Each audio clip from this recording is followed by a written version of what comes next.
I guess the Looney Jackson-Davis spot is the big talking point from this one. Is Looney? This will sound maybe a bit dramatic as well, but is Looney ever going to reclaim that starting spot? Like ever? Like Jackson-Davis starts this day. I don't think that's a temporary thing.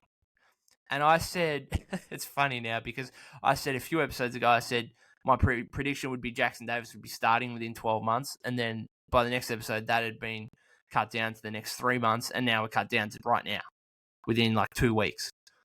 And I just don't see. Now, Loon was okay yesterday. Like, he can still play a role off the bench. But I just don't see how he starts at all over. And Trayce got cooked a bit by Luka yesterday, but you know what? Everyone gets cooked by Luka, especially bigs. And I thought he played relatively well. Wasn't his best game, but he still put up 17 points. Like, he's going to be an offensive threat, and it just makes you wonder whether or not Loon is ever going to get back into the starting lineup.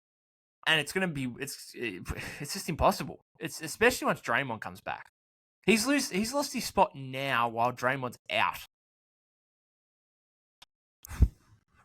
I don't know. Like, I just don't see a world in which he can come back. And it's disappointing because I was going to do an episode after the Heat loss, and unfortunately I didn't, because that was the one thing I was going to say is that, okay, we've reached a moment. We've reached a point where Trayce needs to be starting for Loon to give them that offensive boost and defensive boost a little bit as well, but mainly offensive, really, and try to make things easier for Steph. And it should, but I think in doing that, I think Steph needs to be out there with TJD and no Chris Paul to run some pick and rolls between that duo, rather than, you know, CP and Jackson-Davis running pick and rolls with Steph as an off-ball threat, because that's not obviously maximizing your superstar player.